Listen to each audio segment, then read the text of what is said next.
अस्सलामुअलैकुम, my name is Rida Talpur. I am PMS 2018 qualifier from Sindh. और आज का IR का लेक्चर जो है उसमें हम पढ़ने वाले हैं कि डिफरेंट जो थ्योरीज हैं वो इंटरनेशनल पॉलिटिकल इकोनॉमी में कैसे काम कर रही हैं।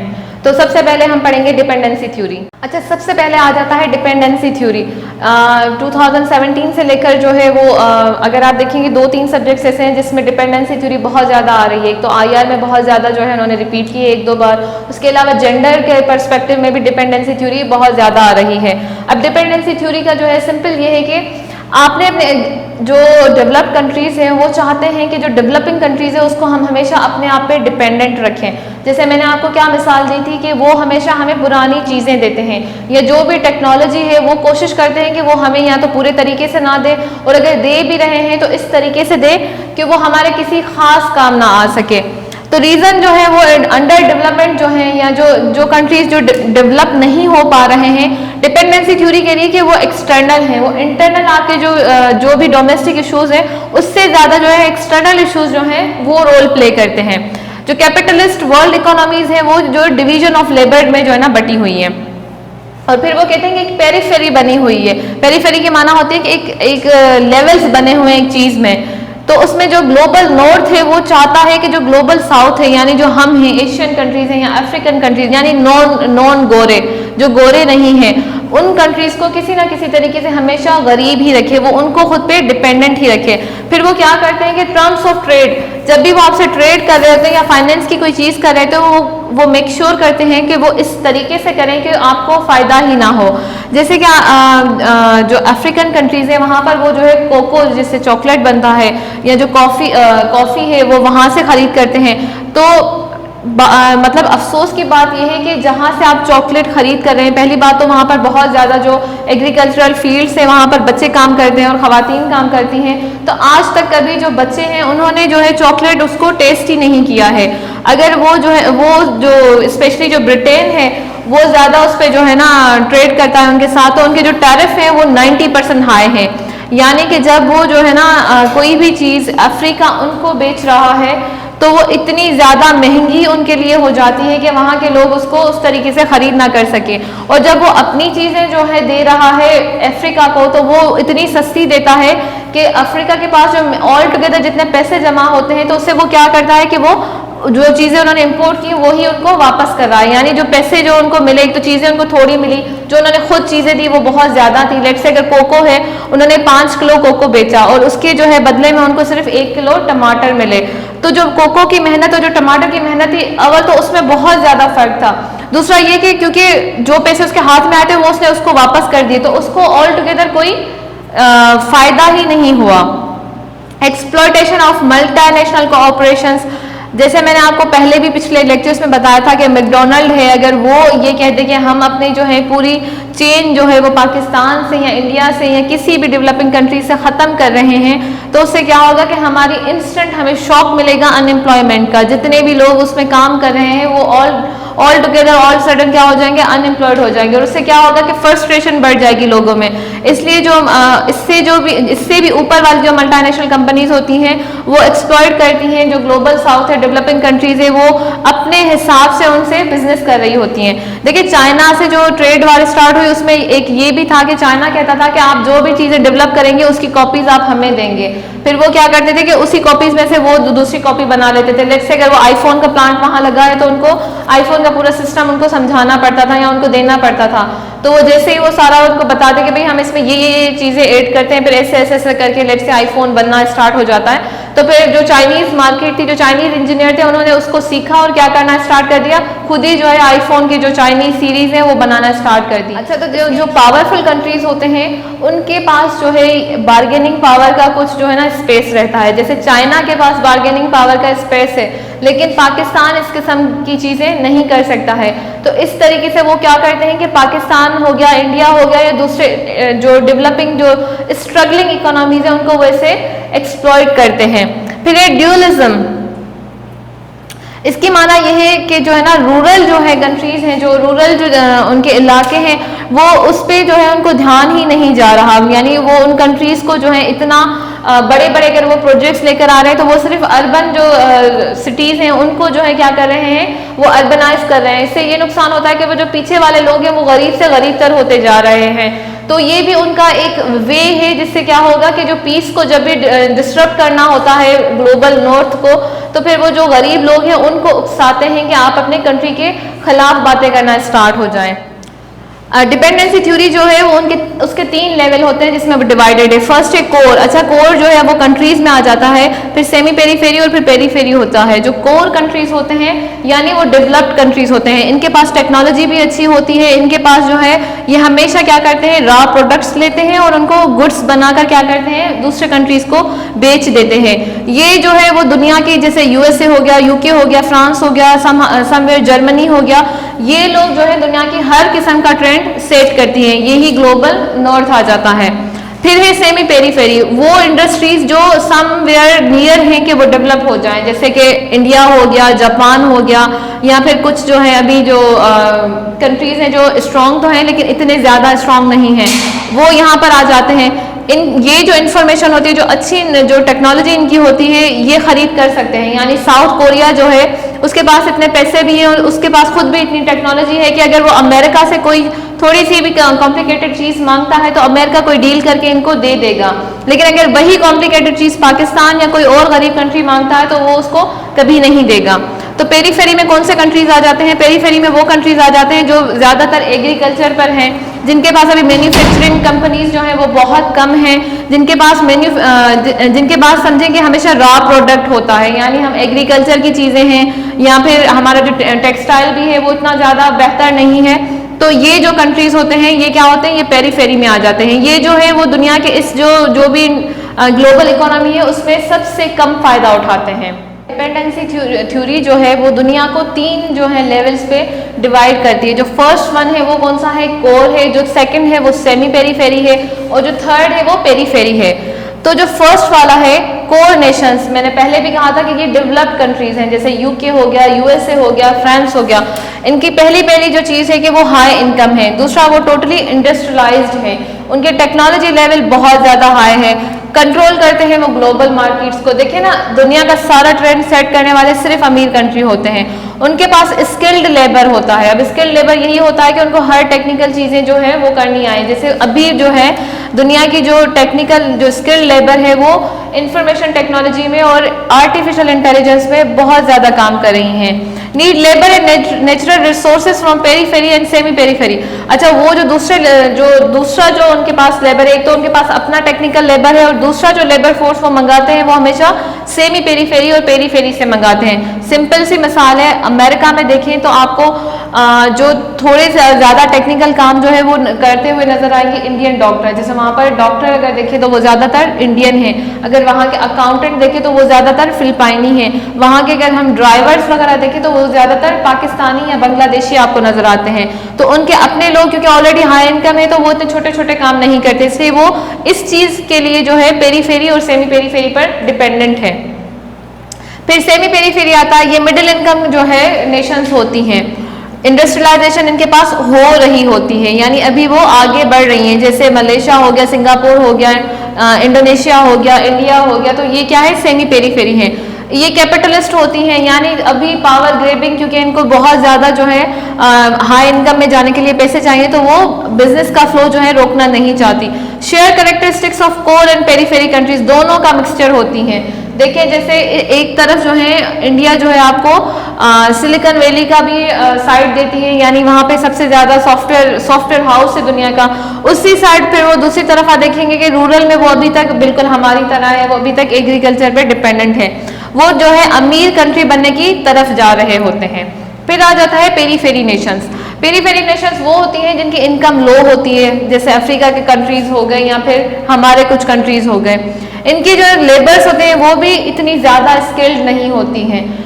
देखिए, डॉक्टर भी जो है वो अगर सिर्फ MBBS डॉक्टर हैं या वो डॉक्टर जो बहुत ज़्यादा कॉम्प्लिकेटेड चीज़ें या बहुत ज़्यादा कॉम्प्लिकेटेड जो है सर्जरीज नहीं कर सकते हैं, अगर वो वहाँ के जो स्टैंडर्ड के एग्जाम्स पास नहीं कर पा रहे हैं, वो जो है फ्यूचर रिसर्च नहीं कर रहे हैं, तो वो भी स्किल्ड नहीं होते हैं कोर कंट्रीज के लिए।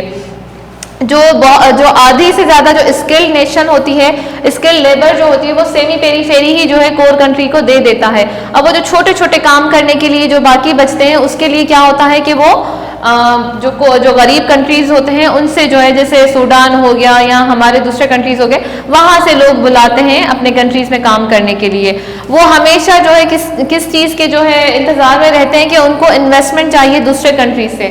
अब ये कोई बुरी बात नहीं है, लेकिन मसला सिर्फ ये है कि ये जो पेरीफेरी है इसको जो है सेमी पेरीफेरी भी एक्सप्लॉइट कर रहा है, क्योंकि ये जो है अपने नेचुरल रिसोर्सेज जो है वो बेच रही है सेमी पेरीफेरी को भी और कोर को भी। और ये क्या कर रहे हैं, इनमें मनी इन्वेस्ट कर रहे हैं। जितना ये इनको दे रहे हैं उतनी मनी वो कभी उसमें इन्वेस्ट कर नहीं रहे होते हैं।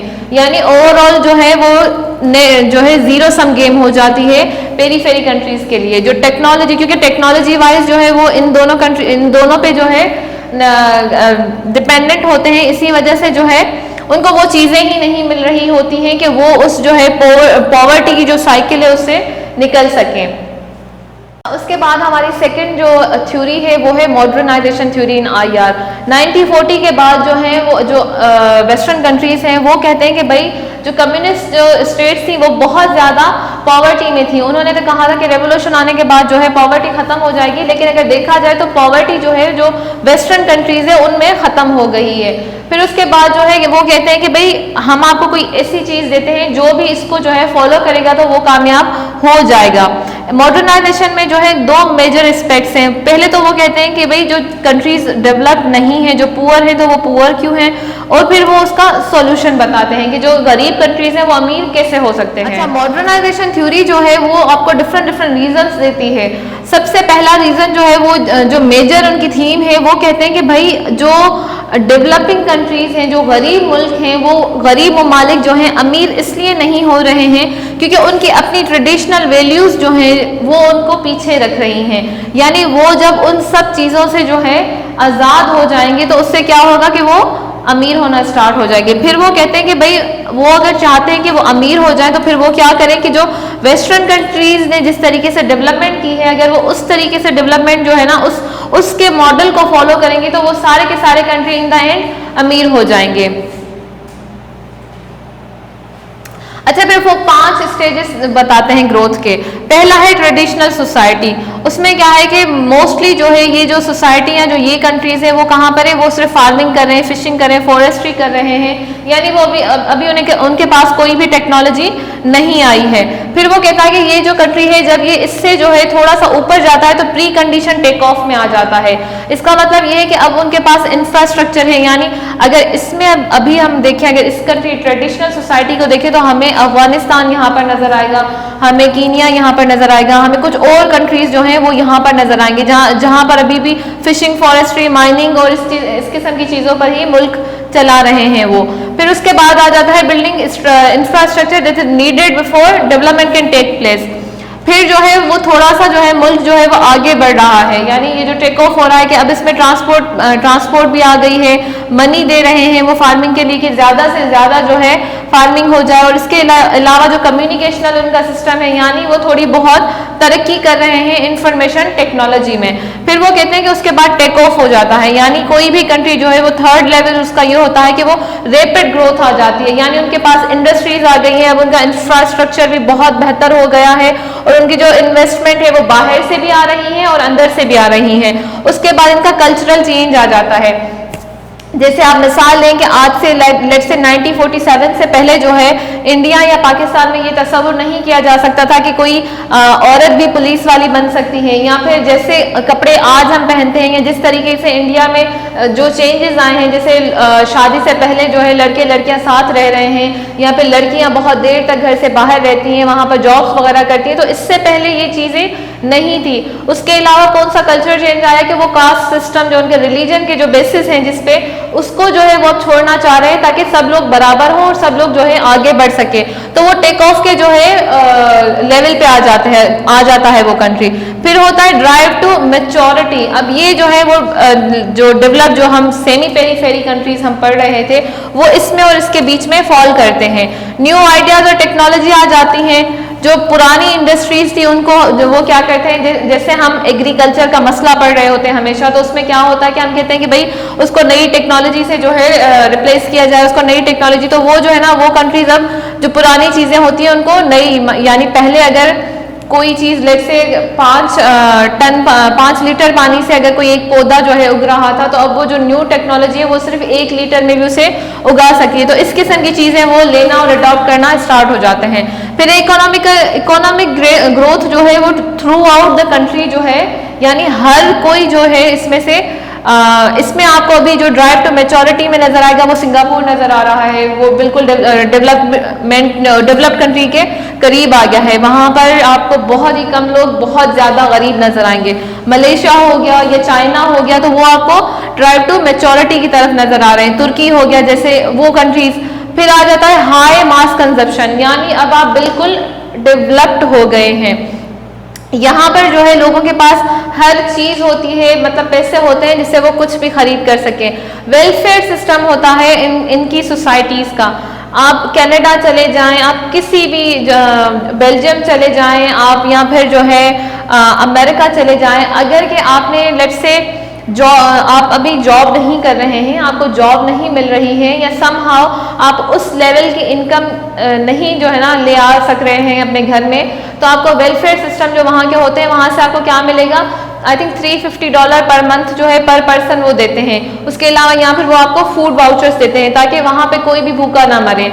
इसके अलावा अगर आप घर खरीद नहीं कर सक रहे हैं ब्रिटेन में, तो फिर वहाँ पर वेलफेयर सोसाइटीज जो है वहाँ पर आप फॉर्म भरवाते हैं, तो उसके बाद क्या होता है कि कुछ वक्त या कुछ सालों के बाद वो आपको एक लोन देते हैं और स्लोली जो है वो आपको अपना घर बनाने के लिए इतनी मदद करते हैं कि आपका या तो घर बन जाए या फिर वहाँ पर वो डायरेक्ट आपको घर ही दे देते हैं। वहाँ पर बहुत ज़्यादा हॉस्टल्स हैं इन कंट्रीज में जहाँ पर अगर कोई लेट्स से ज़्यादा अफोर्डिंग नहीं है तो वो वहाँ पर रह सकता है। अब जो एहसास प्रोग्राम हो गया या डिफरेंट इमरान खान जो प्रोग्राम लाया है वो हम वहीं से जो है ना अडॉप्ट कर रहे हैं कि कोई भूखा ना मरे, खाना भी हमारे पास हो, रहने के लिए हमारे पास शेल्टर भी हो।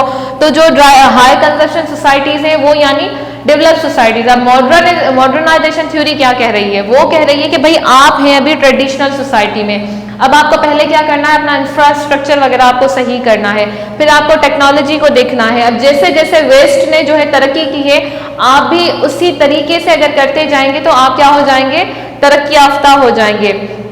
अब इस थ्योरी में सबसे बड़ा फ्लॉ जो अगर हम देखें तो वो बहुत ज्यादा चीजें जो हैं, कल्चर वो कहता है कि उसको बिल्कुल छोड़ दें, तो कल्चर छोड़ना इज नॉट पॉसिबल। वो आइडियोलॉजी को छोड़ने की बात कर रहा है और जरूरी नहीं है कि जिस तरीके से वेस्ट ने जो है तरक्की हासिल की हो तो उसी तरीके से चाइना का मॉडल जो है वो काफी डिफरेंट है as compare to western society. या जो दूसरे कंट्रीज अभी जा रहे हैं तो वो मिक्स ले रहे हैं, कहीं जैसे चाइना है या रशिया, तो वो कम्युनिज्म भी ले रहा है, साथ में कैपिटलिज्म भी ले रहा है। हमने पढ़ा कि भाई डेवलपमेंट थ्योरी जो है वो क्या करती है और इसके अलावा मॉडर्नाइजेशन थ्योरी कैसे जो है जो डेवलपिंग कंट्रीज है उसको कैसे डेवलप बना सकती है। अच्छा, ये सवाल भी जो है इंटरनेशनल पॉलिटिकल इकोनॉमी के हिसाब से कभी कभी आ जाता है, तो उसमें हमने जो है पहले डेवलपमेंट थ्योरी का जो है पर्सपेक्टिव बताना होता है, फिर हमने बताना होता है कि कैसे जो है इंटरनेशनल पॉलिटिकल इकोनॉमी इन तीनों लेवल्स पे काम कर रही है। तो अगर हम मोस्टली देखें तो इंटरनेशनल पॉलिटिकल इकोनॉमी जो है जो पेरीफेरी है समहाउ उनके जो है फेवर में काम कर रही है, लेकिन जो पेरीफेरी कंट्रीज है यानी जो गरीब ममालिक है उनके लिए वो कोई बेहतर काम कर ही नहीं रही है, क्योंकि जो कोर कंट्रीज है वो सिर्फ और सिर्फ अपने मर्जी की जो है चीजें लाना चाहते हैं। वो इसके देखें, अमेरिका को जो है फ्रांस का न्यूक्लियर पावर इतना बुरा नहीं लगता जितना नॉर्थ कोरिया का लगता है। अगर उनका एलाय सऊदी अरब अगर न्यूक्लियर पावर हो जाए तो वो उनको इतना बुरा नहीं लगेगा जितना उनको ईरान का न्यूक्लियर पावर बुरा लगता है। वो इसलिए क्योंकि वो चाहते ही नहीं है कि जो गरीब कंट्रीज हैं, जो मतलब स्ट्रगलिंग इकोनॉमीज हैं, वो कभी भी जो है उस स्ट्रगल से बाहर निकल आए। अगर वो बाहर निकल आएंगी तो फिर वो उनकी बातें मानना जो है खत्म कर देगी। डियर स्टूडेंट्स, आज के लिए इतना ही। इंशाल्लाह मिलती हूँ मैं नेक्स्ट लेक्चर में। Do subscribe the channel. अल्लाह हाफिज़।